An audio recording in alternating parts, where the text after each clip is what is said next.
Greetings, pod fans, and may the 4th be ever in your favor. Because today, I have decided to bless you with just one more video. And it's Star Wars Day, so how could I not? Today, let's just talk about me and Star Wars, because I'm a bit of a Star Wars man.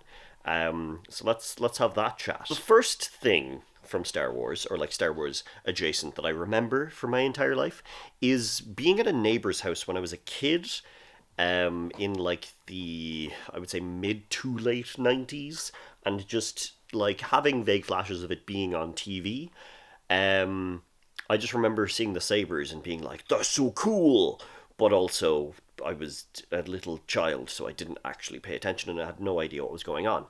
So then in 1999, 25 years ago, it's an anniversary, yay, it's 25 years since I was a Star Wars fan, and my dad brought myself and my brother to see The Phantom Menace in the cinema, and I was absolutely amazed. It changed everything, because I was always a bit of a weird kid and a bit of a loser, but I was just like, oh, lightsabers, it's so cool, and I loved all of it. I didn't have the I didn't really have any critical thinking, and I still love the prequels, absolutely, like all of them are great, all have their place, but yeah, like seeing the first one, it just completely changed my life and made me go, ooh, I love Star Wars now. So then I ended up renting the original trilogy, because we used to go rent videos. Yeah, back in the day, you would go to a video rental store and get VHS tapes. So the first time I watched the original trilogy, I got very confused, because I don't think it had numbers on it, because it was only like,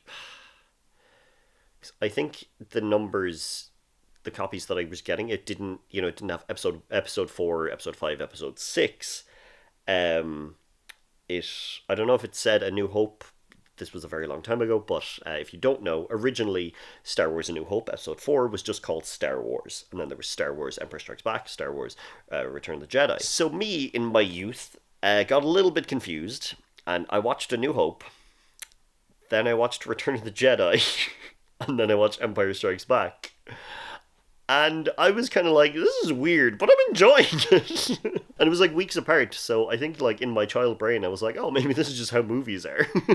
But at least I kept the best for last. I ended up watching Empire Strikes Back last, which is my favorite Star Wars movie. It's the cliched, this is the best one, but I genuinely think that it's great. It's amazing. And then it just kind of kept growing. I saw Attack the Clones in the cinema, and I remember going to see Revenge of the Sith, and it was absolutely amazing. Revenge of the Sith is my second favorite Star Wars movie. It's so good. It's absolutely astounding. I love it so much still to this day. But yeah, that was kind of like how I watched all of the things, and then I just continued loving Star Wars for a very long time. If you've been a long-time fan of this, you may remember that there is a video on this channel called Feelings ... which is a song that I wrote and played on the ukulele, and the whole thing was set up as a love story of like a breakup where you're kind of seeing someone again, blah blah blah. And then about halfway through, I revealed that it was in regards to the trailer for what eventually would be The Force Awakens. Yeah, episode 7. Because I remember a working title was The Ancient Fear, which is pretty cool. Always been a Star Wars guy. Like the Empire symbol on my arm was my first ever tattoo. I have a lot of Star Wars things. If you've been following this for a while, this thing, I talk about Star Wars quite often because I just like it. And there's so much Star Wars now. A lot of people are like, it's ruined it, blah, blah, blah. But, we're eating good. As Star Wars fans, we really are.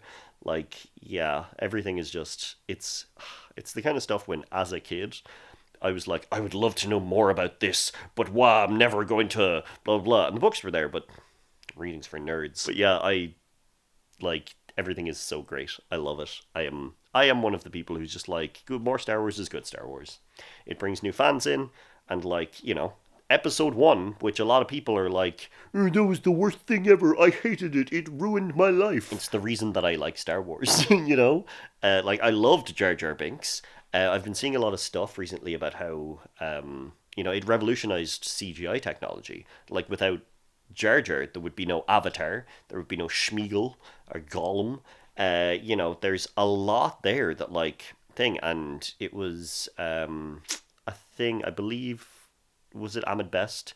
I think I'm not sure who it was an interview, and he was talking about how like the reviews came out, and he was like, I spent 2 years of my life on that, and like everyone hates him. It's so like it's so upsetting, and it got completely reframed for them when someone told them that okay, but they're talking about Jar Jar as if it's a person, not like they're not saying it's a weird CGI thing. This weird CGI thing isn't good.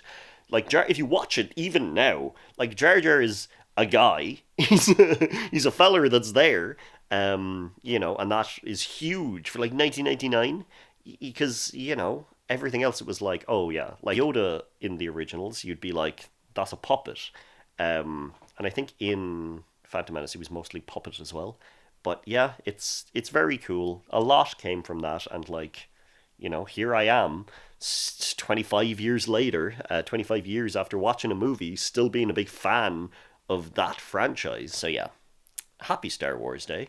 I I have a habit of just saying "May the Fourth be ever in your favor" because I think it's funny. Which is a lot of like my entire life is just I think this is funny, so I'm going to do it. So yeah, that's what you get for today. May the 4th be ever in your favor. But that's all. I'll probably talk to you whenever I get a chance to make another one, whenever that is. Yeah, Sloan.